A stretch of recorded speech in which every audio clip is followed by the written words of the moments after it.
Close your eyes. Let the noise of the day fade. Imagine torches flickering against marble walls, the echo of sandals on stone, the faint hum of distant markets. You are in Rome, the heart of the ancient world. It's the year 100 BCE. The city smells of smoke and spice, of sweat and ambition. The Republic is young but restless, full of hunger for power. Armies march for glory, senators whispering shaded courtyards, and the people shout for bread and spectacle. Somewhere among them, a thin boy is born into an old but fading family, the Uli nobles by blood but poor by fortune. His name is Gaius Julius Caesar. No one knows it yet, but this child will grow to shape the destiny of Rome itself, to end the Republic, to crown himself in glory, and to die beneath the knives of those he once called friends. The Rome of his birth is loud, chaotic, alive. Donkeys pull carts through narrow streets. Soldiers return from foreign wars. Orators shout in the forum, their voices echoing of temples dedicated to 100 gods. Caesar grows up, hearing the sound of ambition, that rhythm that pulses through every Roman heart. Honor, power, immortality. His family tells him stories of their ancestor Aeneas, the Trojan who founded Rome. From birth, he's told that greatness runs in his blood, and in Rome, belief is destiny. He learns to read, to write, to argue, to command, but more than anything, he learns to want. When Caesar is 16, his father dies suddenly. The boy becomes head of the family, responsible for their name, their honor, their future. He stands at the funeral pyre and watches the smoke twist upward into the blue Italian sky. Somewhere in that moment, something hardens inside him. He promises himself that his name, Caesar, will never be forgotten. Rome, however, is not kind to dreamers. Its politics are brutal, its loyalties tempered at the time. The great General Sulla rules the city, a dictator who kills his enemies and calls it peace. Caesar's family sides with Sulla's rivals, and the young man suddenly finds himself in danger. He refuses to divorce his wife, Cornelia, who is connected to the opposition. Sulla confiscates his property and orders his execution. Caesar flees the city, hiding in villages, sleeping in barns, bribing guards. He grows thin, ragged, sick with fever, but he survives. When friends beg Sulla to spare him, the dictator finally sighs and says, "Let him live." There are many Mariuses in Caesar. It's meant as a warning, there's rebellion in that boy's blood. When the danger Caesar returns quietly to Rome. He has lost everything but his life and his ambition. He begins again, from the bottom. He studies law, learns to speak with fire. His voice carries across the forum like thunder wrapped in silk. People stop to listen. They say his words burn. Soon, he's sent east as a young officer. On the journey across the Aegean Sea, pirates capture his ship. They demand 20 talents of silver for his ransom. Caesar laughs. "No," he says. "You will ask 50. He sends his men to gather the money and spends his captivity writing poetry, joking with the pirates, even commanding them to be quiet when he sleeps. When the ransom is paid and he's freed, he immediately raises a small fleet, hunts them down, and has them all crucified, mercifully, after cutting their throats. He's 20-5, back in Rome. The people whisper his name. Caesar, the man who mocked pirates, the man who laughs at danger. But he wants more than fame, he wants power. He whizzes through the ranks, Quaestri Pontifex, Maximus, each title another step toward destiny. He spends his money recklessly on public games, festivals, and feasts. He decorates the city with lights and flowers. People love him. Senators hate him. He smiles at both. It's said that at parties, Caesar would brush his hair forward to hide his thinning crown. He was vain. Yes, but more than that. He understood image. Rome was a stage, and he was learning how to play the lead. Behind the charm. Though, his mind is always working. Planning alliances, measuring men, turning enemies into tools. He befriends two others hungry for power. Pompey the Great, Rome's most celebrated general, and Crassus, the richest man in the city. Together they form an unspoken pact, a triangle of ambition that will rule Rome from the shadows. The people call it the first triumvirate. For Caesar, it's the final door to greatness. He uses his new allies to secure the position he truly wants. Governor of Gaul, the vast, wild territory beyond the Alps. There, Among forests and rivers, he will command legions. And once a man commands legions, he commands fate. You can feel the shift in the air. As he rides north, Rome fades behind him. The frontier stretches before him like an open scroll, waiting to be written. In Gaul, he will fight wars that fill history books for 2,000 years. He will write his own story in the blood of tribes and the dust of battlefields. And when he returns, he will not come back as a servant of the Republic, but as its master. The night falls over Rome. The fires of the city flicker against the marble temples. Somewhere, a senator dreams of power. Somewhere, a soldier whispers Caesar's name around a campfire. The wind moves softly through olive trees on distant hills. A new era is beginning. And the Republic, though no one knows it yet, has only a few breaths left. The road north winds through green valleys and sharp, white mountains. Cold air carries the scent of pine and rain. Somewhere beyond those ridges lies Gaul, untamed, proud, waiting. Caesar rides ahead of his men, the red cloak around his shoulders moving like a flame in the wind. Looks calm, but inside him burns a single thought: glory. The kind that outlives stone. When he arrives, Gaul is a patchwork of tribes, fierce, divided, proud. The Romans think of them as barbarians, but Caesar sees them as an opportunity. He studies them, learns their alliances, their rivalries, their fears. Then he moves. At first, the wars are small, skirmishes, rebellions crushed, towns taken and rebuilt. But soon, the entire region ignites. Tribes join together, calling for freedom. Caesar answers with legions. The sounds of his world are not the roar of crowds, but the rhythm of war, the crack of leather whips, the thud of marching feet, the metallic heartbeat of shields.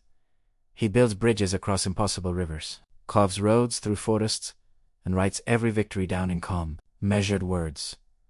All Gaul is divided into 3 parts. He turns conquest into literature. Even his enemies will learn of his greatness, because he will tell them himself. Around campfires, his soldiers adore him. He eats with them, jokes with them, calls them by name. When the rain falls, he walks through the mud beside them. When the battles rage, he fights in the front line. They would die for him, and many do. In return, he gives them victories that feel eternal. The years pass. He crosses rivers no Roman ever dared, climbs mountains that pierce the clouds. He faces armies larger than his own, and defeats them all. Word spreads like wildfire across the empire. The name Caesar becomes legend. Rome celebrates him as a hero. But in the Senate, admiration turns to fear. For every mile he conquers, his enemies back home sharpen their knives a little more.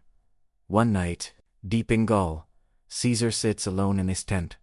Outside, rain beats against the canvas. Inside, the candlelight trembles. On the table before him lies a map, rivers, mountains, cities. But his eyes are fixed on a single place far to the south.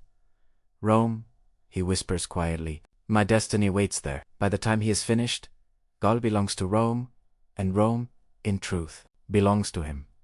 He returns millions of sesterces in treasure, writes glowing reports of victory, and sends back prisoners to be sold. And Marcus. The people cheer his name.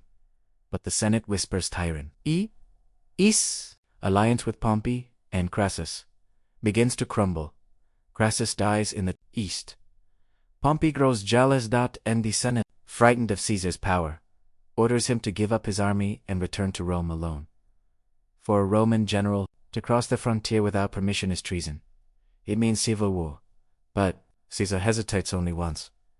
On a cold January night, in the year 49 BCE, he stands at the edge of a shallow river called the Rubicon. The moon glows on the water. Behind him, thousands of soldiers wait. Silent. Ahead lies Rome and destiny. He thinks of the law. He thinks of his enemies. Then he says softly, Alea, Iacta, Este. The die is cast. He steps into the water. The sound is small, a ripple, a splash, but it changes history forever. When dawn comes, messengers race ahead to warn the Senate. Caesar has crossed the Rubicon. Panic spreads like fire. Pompey and his allies flee the sea. Republic trembles. Its greatest general is now its greatest threat. As his legions march south, The people pour into the streets to welcome him. They throw flowers at his feet, shouting his name. He orders discipline, no plunder, no chaos, and treats his countrymen not as enemies, but as citizens to be saved. To his men, he says, "We fight not for power, but for Rome." But, deep down, Ibn knows, he fights for Caesar. Pompey gathers his armies in Greece.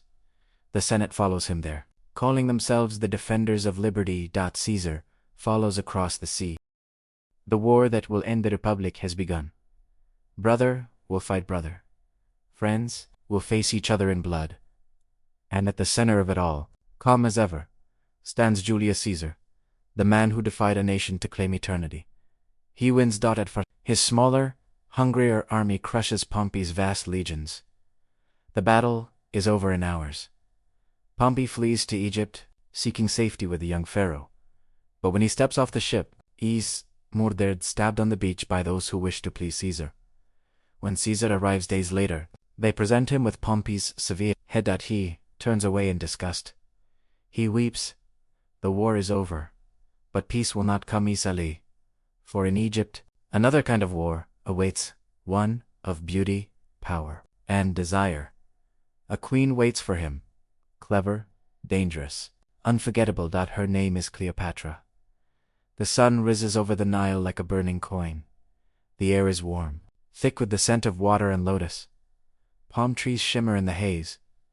And through that golden light sails Julius Caesar, victor of Rome, conqueror of Gaul, master of the world. But even masters can be surprised.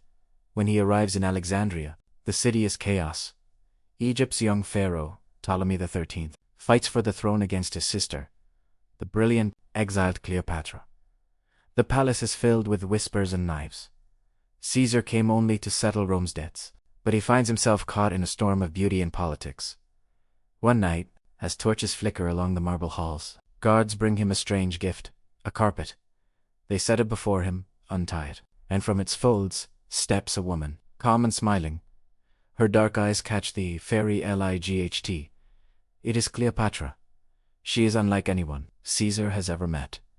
She speaks as if every word were music, moving between languages like silk. She knows history, philosophy, astronomy. And she knows how to command attention.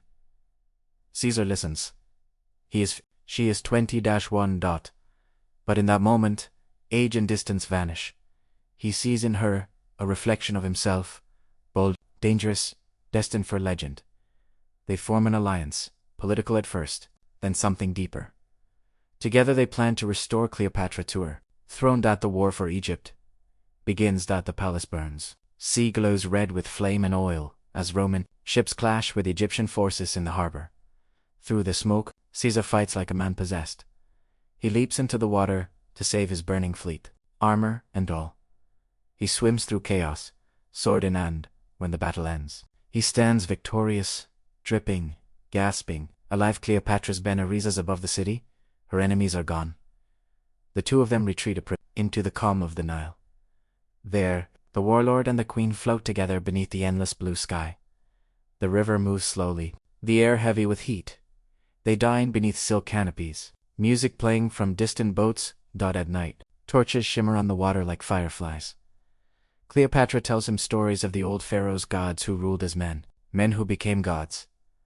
Caesar listens, silent, thoughtful. She calls him the new Alexander, and for the first time in his life, he begins to wonder, perhaps he truly is chosen.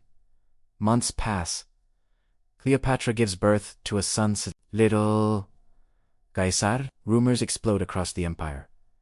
The conqueror of Rome has a child with the queen of Egypt. The Senate trembles. Even from far away, they can feel his shadow growing. Caesar leaves Egypt, not as a visitor, but as a god returning home. Back in Rome, the streets are crowded. Trumpets sound. The people cheer louder than they ever have before. They throw flowers, light torches, sing his name until the air itself seems to echo Caesar. Caesar. He rides through the gates in triumph, crowned with laurel, wearing a red cloak of kings, though he calls himself dictator for life. In his chariot stands a single slave, whispering a reminder into his ear. Remember, you are mortal, But it's hard to believe that when an entire city worships your name, he rebuilds Rome, he pardons his enemies, reforms the laws, feeds the poor, rewrites the calendar. He dreams of roads that connect the empire from Spain to Syria, of libraries that preserve all knowledge, of peace that lasts 1,000 years to the people, eis a sabior to the senators. He is a king in disguise. And Rome hates kings in the senate. Men whisper.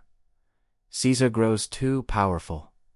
He listens to no one. He wants to be crowned. They remember what Rome once was, a republic, ruled by no man's will alone. But that republic is fading, and everyone knows it. Caesar's face is carved in marble. His statue stands beside the gods. Coins bear his name. Priests call him divine. Even his enemies find themselves saying it, Caesar the Great. But greatness demands a price. And the higher a man climbs, the clearer his enemies see him. One winter morning, Caesar stands before the Senate. He speaks of conquest, of marching east, of defeating the of finishing what Alexander began. He says he will leave within months. But as he speaks, he feels the chill in the air. The eyes on him, the silence between breaths. He has forgiven everyone, even those who once fought against him. He believes mercy makes him untouchable, that he is wrong. In the shadows of that marble hall, a group of senators meet. Among them are men he once trusted, Decimus and Brutus. Brutus, his friend, his protege, the men he loved like a son. They talk of liberty, of Rome, of honor, but in their hearts they fear one thing above all. Caesar will never give up power, and if he will not, he must be taken from it. Outside, the city prepares for spring. The festivals begin. The air smells of flowers and ash, and Caesar, smiling, tells his friends, "I am safer than ever." He does not see the daggers waiting beneath the togas of men he trusts most. He does not hear the whisper already, moving through the streets, a date, quiet and deadly. The Ides of March. The year is 44 BCE. Spring begins to stir in Rome. The skies are soft and gray, the air thick with the smell of rain and flowers. Caesar walks through his gardens at dawn, hands clasped behind his back, the hem of his white toga brushing the dew. He hath the face of a man who has seen the world lined. Thoughtful.com. He should be at peace. But lately, sleep does not come easily. Everywhere he goes, he hears whispers, prophecies, dreams, bad omens. A bird flying backward over the forum. A slave claiming he saw fire fall from the stars. A soothsayer calling out in the street, "Beware the Ides of March." Caesar laughs it off. He doesn't believe in fear. He believes in destiny. At night, he dreams strange dreams. In one, he walks through the Senate, and the marble floor turns red beneath his feet. In another, he stands on the steps of the temple of Jupiter, wearing a crown of gold, and thunder splits the sky when a what's. His pulse is heavy, his breath shallow. Beside him, Calpurnia, his wife, stirs. She looks into his eyes and sees something she has never seen before. Out the next morning, she tells him her own dream. She saw his statue running with blood, and Romans washing their hands in it. Smiling, "Do not go to the Senate tomorrow," she pleads. "The omens are wrong. The gods are warning you." Caesar smiles, brushing her cheek gently. "My love," he says, "cowards die many times before their deaths. The valiant never tasted death, but once." She begins to weep. He kisses her forehead and says softly, "It is better to die once with honor than to live forever in fear." That morning, the air feels heavy, strange, still, almost waiting. Thunder murmurs far away when Caesar steps outside. A servant hands him a letter, sealed, trembling in the man's hand. "Urgent," the servant says. Caesar slips it into his robe without reading. It warns of everything that's about to happen, but fate, it seems, is patient and cruel. He walks through the streets, escorted by friends and senators. People but cheer, reach out to touch his robe. To them, he is already a god walking among men. Only a few look away, eyes dark with guilt. Ahead, the great curia of Pompey glimmers in the morning light. Inside, the Senate gathers, more than 60 men. They speak in low tones. The smell of sweat and wax fills the air. Each man Ides, a dagger under his toga. As he walks through the forum, a familiar voice calls to him. It's the old soothsayer. Beware the Ides of March. Caesar smiles and says, the Ides have come. And the old man answers, Aye, Caesar, but not yet gone. Inside the Senate, conversations stop. All eyes turn as Caesar enters. Eloges, calm radiant, almost, wearing a red-bordered toga and a laurel crown. He takes his seat in the center. The conspirators move closer, a ring tightening around him. One man, Julius Caesar, steps forward with a petition. He begs Caesar to recall his exiled brother. Caesar waves him off. Caesar grabs his toga. It's the signa. The first dagger flashes then another, then dozens. Caesar's eyes widen shock, not pain. He turns, trying to rise, but the blows rain down faster than thought. Steel glints. White cloth turns crimson. The sound is not of shouting, but of breath. Quick, wet, desperate. He stumbles, reaching toward one-faced Brutus. Their eyes me, you T2, Brutus. You too, my son. The words leave his lips like a sigh. No anger, no curse, just sadness. He pulls his toga over his face, gathers its folds around him, and falls silently at the base of Pompey's statue, the same Pompey he once called Riva, then friend, then enemy. The marble god looks down upon the man who outlived him, and for a moment history seems to hold its breath. The Senate hall fills with silence. No one moves. Blood spreads across the marble floor. Dark and slow outside. The city goes on, unaware that the world has just changed. Rome, for a heartbeat, is leaderless when the doors open. The conspirators step into the sunlight. Their daggers drip. They shout, freedom, liberty, but no one answers.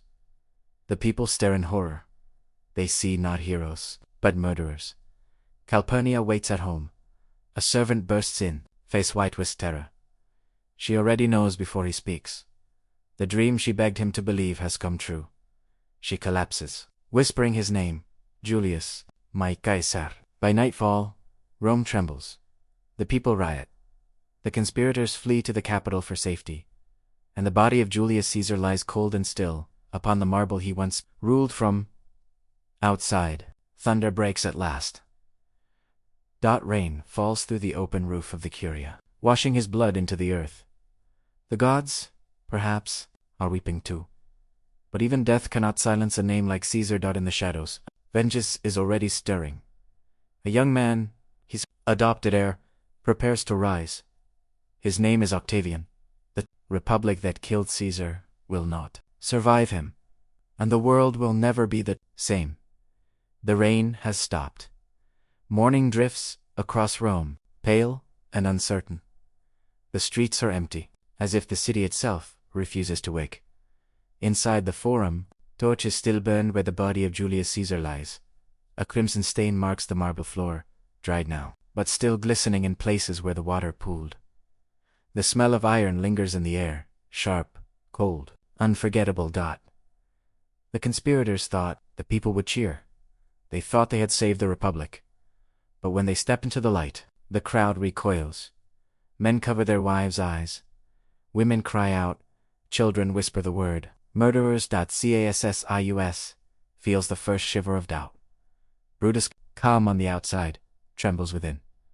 He tells himself it was for Rome, always for Rome, but in his heart, Eknos they've done something that cannot be undone. They flee to the capital, barricading themselves behind ancient stone walls. From there, they speak of liberty and justice, but the words fall flat. The people mourn. The republic they meant to save is drowning in fear. At Caesar's house, Calpurnia kneels beside his body. The candles flicker over the shroud that covers him. She touches his hand, the same hand that once guided armies and signet decrees, and feels the last warmth fading from it. Her tears fall silently onto his sleeve. Outside, a young man stands in the shadows. He is slender, pale, watching the door as if waiting for permission to breathe. This is Gaius Octavius Caesar's great-nephew, newly adopted son, heir in name but not yet in power. He looks too young to rule a city built on blood, yet in his eyes glints the same steel that once burned in Caesar's. The city whispers, rumors twist through the alleys like smoke. The gods are angry. Lightning struck the statue of Pompey. Caesar's ghost walks at night, and in the heart of the city. The Senate calls for calm. But calm is gone. Then, from the east, another voice rises, deeper, louder. Mark Antony. Caesar's general, his friend, his shadow in war. He's been silent since the murder. Now, he steps forward, his face carved from grief. He demands a funeral, not a quiet one, not hidden, but public, before all of Rome. The Senate hesitates. Brutus Agrius, hoping to show goodwill, he doesn't yet understand that Antony's grief is a weapon. The day of the funeral arrives. The forum fills with thousands. Men climb rooftops to see. Women carry flowers. That the air trembles with murmurs and the sound of drums. At the center stands the bier, Caesar's body, dressed in his triumphal robes, crowned with laurel, shining even in death. Beside him, Antony waits, holding the scroll of his friend's words and deeds. He begins softly. His voice breaks. He calls Caesar the noblest man that ever lived, but the Senate watches, cold, careful. Then his tone changes, slow, deliberate, like thunder growing far away. You all did love him once, not without cause. What cause withholds you then, to mourn for him? The crowd stirs. Someone cries out. Antony pauses, eyes glistening. Then he steps aside and lifts the cloak that covered Caesar's body. The fabric unfolds. Each tear, hitchcot. Each wound glares red against the white linen. Gasps fill the square. Look, here was the stab of Cassius. Here the hole that Brutus made. And when the noble Caesar saw him stab, ingratitude, more strong than Trato's arms, quite vanquished him. The crowd begins to shout. That there burns with anger. Then Antony plays his last card. He opens Caesar's will. In it, the great general leaves money to every citizen of Rome, and his gardens, his lands, his love. The people erupt. They rush the stage. The sound is a storm grief, turning to rage. Someone throws a torch. The pyre catches. Flames leap high, swallowing the night. Men tear benches from the forum to feed the fire. Women scream. Caesar's name as smoke spirals into the sky. The conspirators, watching from the Capitol, know it's over. Their freedom burns with the pyre. Antony stands before the flames, his face lit orange and gold. He whispers to the fire, "Sleep well, my friend. Rome will remember." Behind him, the city roars. The Republic dies that night, not with decrees or speeches, but with the crackle of burning wood and the sound of vengeance. In the weeks that follow, everything falls apart. Riots spread. Temples close. The Senate hides behind guarded doors. Antony seizes power in Caesar's name. He declares the conspirators enemies of Rome. Brutus and Cassius flee east, raising armies for the war they know must come. And in the quiet corners of the city, Octavian begins to move softly, carefully, like a shadow taking shape. He meets Antony in secret. They are opposites, the veteran and the youth, the soldier and the thinker. But both love Caesar, and both want what's left of his world. They agree to join forces at least for now. Soon, Lepidus, another general, joins them. 3 men divide the empire among themselves. The people call it the Second Triumvirate, that history will call it the birth of the empire. One night, Octavian sits alone, reading a copy of Caesar's commentaries. The candle flickers. He runs his fingers across the page, tracing the name. He whispers, "I will finish what you began." The wind sighs through the open window. Somewhere beyond the hills, thunder rumbles, the first echo of another civil war. The republic that killed Caesar will soon destroy itself, but his name, his legacy, will outlive them all, even in death. Julius Caesar still rules Rome, and his heir is learning quickly what it means to breathe power. The fire from Caesar's funeral still burns in the people's memory. That smoke drifts over the city for days, blackening the sky, marking the death of the republic itself. Rome no longer knows peace, only sides. The conspirators, Brutus and Cassius, flee eastward. They tell themselves they fight for liberty, for the old Roman ideals. But deep down, they know they fight for survival. They travel across the Aegean, gathering soldiers, forging alliances, writing letters dripping with desperation. Every night, they speak of honor. Every morning, they wake to the smell of fear. Brutus, the philosopher, walks along the sea and stares into the waves. He tries to convince himself that what he did was right, but in his dreams, he still sees Caesar's face, not angry, not cruel, just disappointed. He wakes with sweat on his skin, whispering, "It was for Rome. For Rome." But the sea does not answer. In Rome, Antony and Octavian rise. Together they command legions, each swearing vengeance in Caesar's name. But even allies like these are like blades pressed too close, both sharp, both dangerous. For now, their hatred burns in the same direction. Soon, it will turn inward. The year is 42 BCE. Two vast armies face each other on the plains of Philippi, in Macedonia. The dust rises like smoke. Banners ripple. The air smells of iron and rain. It feels less like a battle of men, and more like the gods themselves have come to finish what mortals began. Cassius rides along the lines, his eyes sharp and tired. He tells his men that today they fight for the Republic, but they know that word has lost its meaning. What remains is revenge. Across the field, Antony's legions chant Caesar's name. They raise their swords toward the morning sun. Octavian watches silently, young, but already colder than any emperor to come. When the battle begins, it's chaos. Shouts, trumpets, the clash of iron and the thud of shields. Dust fills the air until men fight blind. Blood turns the soil, dark and heavy. The cries of the dying echo across the plain like thunder rolling through the hills. At first, Brutus' forces push forward. They seize Antony's camp. Victory seems possible, but Cassius, fighting on the other side of the field, sees his men faltering and believes all is lost. He rides to a nearby hill to see the battle clearly, but a fog has rolled in from the sea. He cannot tell friend from foe. When he sees Roman flags approaching, he thinks the enemy has taken his camp. He turns to his servant and says quietly, "This is not what I promised Rome." Then he pulls the dagger from his belt, the same dagger that once struck Caesar, and drives it into his own chest. He falls, whispering his friend's name, "Brutus, forgive me." The fog swallows him whole. When Brutus learns of Cassius' death, the light in his eyes dims.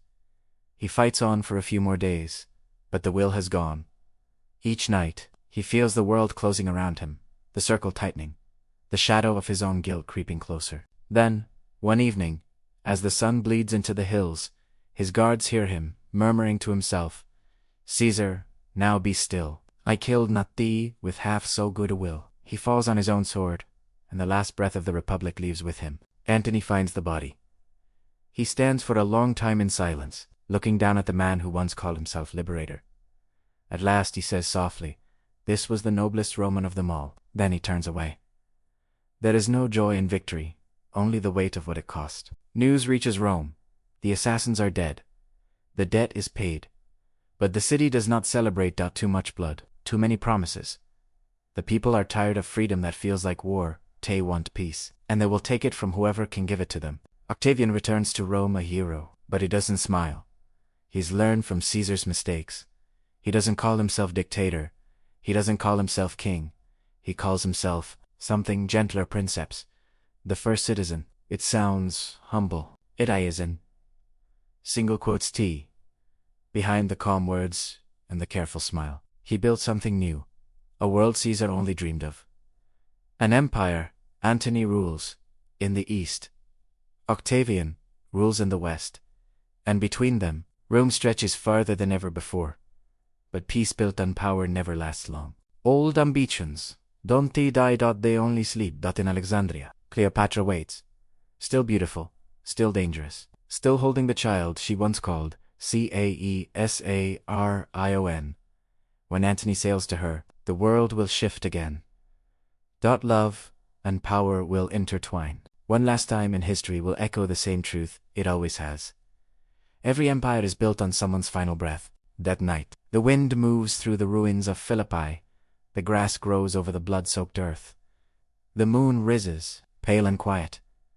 If you listen closely, you can almost hear the whisper of the dead Caesar, Brutus Cassius, their voices, mingling in the air like ghosts caught between pride and regret. The world turns. Rome endures. But something of the old republic lingers in the wind, a faint reminder that freedom, once lost, never truly returns. The war is over. Rome is quiet again, but it is a silence made of exhaustion, not peace. The fields of Philippi lie still beneath the wind. The names of Brutus and Cassius fade into dust. Yet from their ashes, to new powers rise, Mark Antony and Octavian, brothers in vengeance, rivals in everything else. For a time, they rule together. Antony takes the east, rich, golden, ancient. Octavian takes the west, disciplined, scarred, practical. Between them stretches a fragile empire, stitched together by promises neither intends to keep. Antony still carries Caesar's fire, bold, impulsive, full of life. Octavian carries Caesar's mind, patient, calculating, silent. The two men call each other allies, but in their hearts they know the truth. Rome is too small for both of them. In the east, Antony sails down the Nile to Alexandria, where Cleopatra waits. She greets him on a barge draped in purple silk, sails scented with incense, music floating over the river. She comes dressed as Aphrodite, the goddess of love, reclining beneath a canopy of gold. Antony laughs when he sees her. History sighs. The trap is already set. Days become weeks, weeks become months. Antony forgets the dust of war, the noise of Rome. He learns the rhythm of the Nile, slow, eternal, hypnotic. Cleopatra calls him the new Dionysus, and he begins to believe her. Together they hunt across the desert, drink wine until sunrise, hold feasts that last 4 days. They speak of ruling, east and west, as one of a new world, where Egypt and Rome are united under their child. They dream like gods. They forget that gods always fall. Back in Rome, Octavian watches. He receives reports of Antony's feasts, of Cleopatra's influence, of the gold draining from Roman coffers into Alexandria's marble halls. He waits, as patient as a shadow. Then strikes, not with swords, but with words. He tells the Senate that Antony has betrayed Rome, that he kneels before an Egyptian queen, that he calls himself king. He reads aloud a copy of Antony's will, claiming it leaves Roman lands to Cleopatra and their children. Whether it's real or forged, no one cares. The Senate gasps. The crowd howls.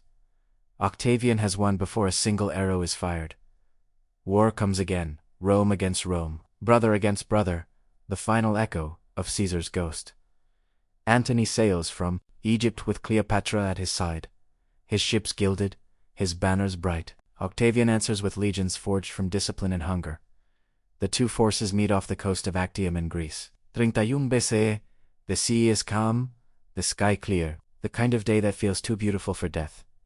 When the battle begins, wind and flame fill the water. Antony's ships are heavier, slower, grander floating palaces. Octavian's are smaller, sharper, faster. The outcome is decided not by valor, but by smoke. In the middle of the fight, Cleopatra's fleet breaks away, her sails flashing white in the sunlight as she turns and flees toward Egypt. Antony sees her leaving and follows, abandoning the battle, abandoning everything. Behind them, Octavian's navy cuts through the confusion like a knife. The sea burns, Rome's fate is sealed. Back in Alexandria, the lovers try to pretend it isn't over. They host one last feast, surrounded by music and candlelight. They drink from golden cups, smile, and avoid each other's eyes. Outside, the sound of hammering grows. Octavian's army building its siege engines. The city trembles. The Nile flows on, indifferent. When Octavian's forces finally enter Alexandria, the palace guards lay down their arms. Antony, broken and proud, refuses to be paraded through the streets as a prisoner.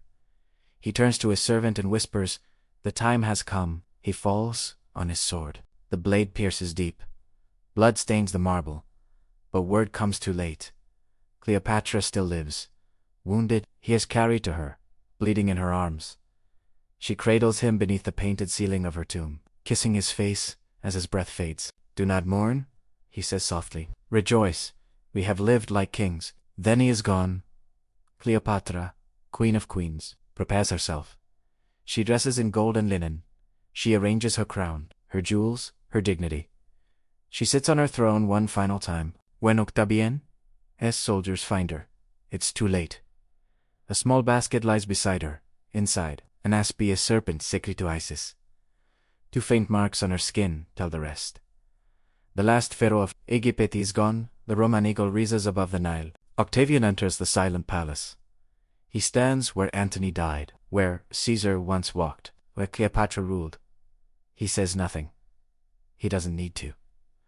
The world belongs to him now. When he returns to Rome, the people hail him as a savior. He closes the doors of war, declares peace throughout the land, and takes a new name, Augustus. He calls himself not a king, not a dictator, but the son of the divine Caesar. And in that title Julius lives again. Years later, poets will write of a golden age of temples shining in marble, of roads stretching to the edge of the earth, of peace bought with memory. But beneath the beauty lies the truth. The empire that rules the world is built on one man's death, on a name that refused to fade, Caesar. At night, when the streets of Rome fall quiet, the people look up at the new constellations shining in the sky. They say that, when Caesar died, a comet appeared, bright, blazing, eternal dot. Now it still burns above them, a reminder that some lives never end, they only change form. The Republic is gone. The empire stands, and somewhere in the wind, faint and distant, you can almost hear his whisper. I came, primera SAW, I conquered. Years pass. The world that Julius Caesar once knew is gone. The old streets of the Republic are quieter now, paved with marble, lined with statues, filled with the hum of a new kind of peace. Rome has become something else entirely. Not a city of citizens arguing in the forum, but a capital of emperors, soldiers, and laws carved into eternity. The air no longer rings with the cries of politics. It hums with the rhythm of control, and through it all, one name calls Caesar. At first, it is spoken with reverence. Then, it becomes a title, Imperator. Caesar Augustus. The son carries the father's name like a torch, burning across generations. Every ruler after him takes it. Caesar becomes Kaiser, becomes Tsar, becomes a symbol that stretches beyond language and time. What began as a single man becomes an idea, the embodiment of power itself. The word Caesar no longer belongs to a person, it belongs to history. In marble halls, his image watches over the Senate. At his profile marks every coin. His story is taught to children as the tale of a man who ended a republic and gave birth to an empire. Some call him a tyrant, others a visionary, but no one calls him forgotten. As centuries turn, Rome changes faces. Emperors rise and fall. Cities burn, rebuild, and fade again into dust. Yet the shadow of Julius Caesar stretches across them all, silent, vast, unbroken. Historians argue, poets praise. Kings model themselves after him. Dictators whisper his name like a prayer or a threat. Even those who despise him cannot escape him. To speak of power is to speak of Caesar. To dream of glory is to walk in his footsteps. Somewhere, deep in the ruins of the old Curia where he fell, the marble still bears faint stains, traces of the morning when the world changed forever. Visitors walk there centuries later, their footsteps echoing softly through the quiet air. Most don't notice the faint marks on the floor. But if you stop, if you close your eyes, you can almost hear it, the murmur of senators, the whisper of a blade, the sound of destiny taking shape. Far above, the stars burn on unchanged. The same sky that looked down on Caesar's triumphs still watches over the ruins. The same constellations that glowed above Gaul, above the Nile, above the Rubicon, still shine tonight. History passes. The earth forgets, but the heavens remember. Rome becomes empire. Empire becomes memory. But see, the idea of Caesar lives on. When a ruler wants to be feared, he takes that name. When a soldier wants to be remembered, he fights in its shadow. When a people long for order, they look to a figure that resembles him, calm, unyielding, crowned by destiny. Even those who seek freedom whisper his story as a warning. Beware the man who loves Rome more than he loves peace. It's strange, isn't it, how one life can ripple through millennia. How one decision, one crossing of a river, one act of mercy, one betrayal, can echo forever. Caesar lived only years. But his story never ends. Because his story is a story of ambition, of courage, of pride, and of what happens when all three burn too brightly. In time, the empire he built begins to crumble. Barbarians march on Rome. Temples fall. The forum fills with weeds. But even then, the conquerors still call themselves Caesars. They burn his name into their coins, carve his likeness into their crowns. They cannot destroy him, because he has become the language of power itself. The Republic died. The empire fell. But Caesar endured. He lives in every age that remembers greatness and fears it at the same time. One historian writes, centuries later, "Edidaman, batirose word," and maybe that's the truest line ever written. Because when you say his name, you summon not just a person, but an idea. The idea that one will can change the world, that one vision can outlast time, that glory and tragedy are sometimes the same thing, seen from different sides of history. The night grows quiet. Again, the wind moves softly through the ruins of Rome. The moonlight spills over cracked columns and sleeping stones. If you listen closely, you can almost hear a heartbeat, slow, steady, not of the man, but of the legend he became. A voice carried on the wind, calm, steady, unbroken. The die is cast. I came, primera CAW, I conquered. And Rome remembers. The centuries have grown quiet. The empire that once ruled the known world is gone, leaving behind nothing but stones, broken statues, and echoes. Yet somehow, his name still lingers in the air, like dust that never settles, like a word the wind can't quite forget. Julius Caesar, Methamir. Walk now through the ruins. The marble is cracked, but when the sunlight touches it, the old grandeur returns for a moment, as if the city remembers itself. Between the fallen columns, grass grows where senators once shouted. Birds perch on what used to be thrones. The air smells of earth and history. Somewhere, beneath your feet lie the layers of time, the footprints of soldiers, merchants, lovers, slaves, all breathing the same air that once filled Caesar's lungs. The world moves on, but the breath remains. In the museums of the modern world, his face still stares back from glass cases, the same strong jaw, the same calm eyes, the faint wrinkles carved into the marble like rivers of thought. 2,000 years have passed, and yet he still looks alive. People stand before the statues in silence, not because they worship him, but because they recognize him. The hunger in his expression, the quiet certainty. It is human, it is us. Every age finds its own reflection in Caesar. To some, A is the hero, the visionary who ended chaos and built an empire of law. To others, A is the tyrant, the man who murdered a republic for his own glory. But maybe the truth lies somewhere between those two shadows. Perhaps Caesar was simply a man who could not bear to be ordinary. A man who looked at the limits of his world and thought, I will not stop there.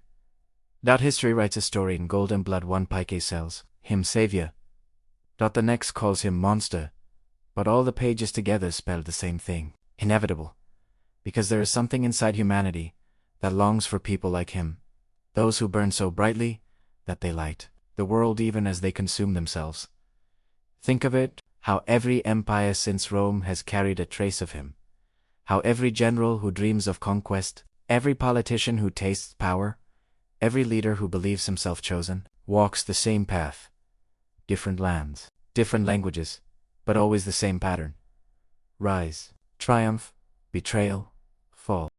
And in every echo of that pattern, you can hear his footsteps. They are rhythmic of Caesar's march through eternity. Even the word emperor is only a shadow of his name. The language of authority still bends around him. The dream of greatness still wears his face. But history is a mirror with cracks. And when we look into it, we don't just see him, we see ourselves, reaching, striving, hoping to leave something behind. Close your eyes for a moment. Imagine standing on the banks of the Rubicon. Again, the cold river flowing at your feet, the choice before you vast and terrible. Most of us would turn back. Caesar did not. He stepped forward, and in that single step, he crossed not just the river, but the line between man and legend. The die was cast, and the world would never be the same. Perhaps that is the secret of his immortality. Not the battles, not the empire, but the courage to act when others waited. The belief that destiny is not given, it is taken. For that, he paid with his life. But even in death, he achieved what few ever do. He became unforgettable, and now, in the quiet of night, his story drifts, like smoke through time. A warning, a memory, a lullaby. Somewhere, under the same stars that watched him rise and fall, someone whispers his name again. And in that whisper, the story begins anew. The cycle repeats. Ambition, power, betrayal, legacy, all of it, born from breath and ending, always, in silence. The moon hangs over Rome, bright and distant, just as it did when he dreamed of empire. The marble ruins glow pale beneath its light. Wind moves through arches and broken walls, like a sigh escaping from history itself. And if you listen long enough, you might hear it, the faint, steady heartbeat of the world remembering. I want you to take a slow breath. Inhale and exhale. Let the centuries fade away. Let the noise of battle, of marble and empire, dissolve into the quiet of night. What remains now is only the whisper of history, gentle, steady, eternal. 2,000 years have passed since Julius Caesar walked the earth. The empire he built has crumbled into dust. The cities that bore his name have fallen silent. But the story remains. It lingers in the air, in every language that speaks his name, in every dream of greatness, in every fear of power. His shadow still stretches across the world, but it no longer feels heavy. It feels calm. Imagine the old forum now.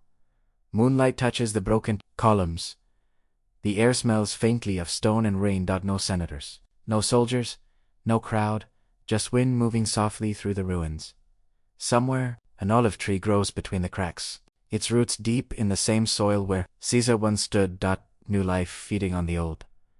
The world always begins again, perhaps. That is the true lesson of his story.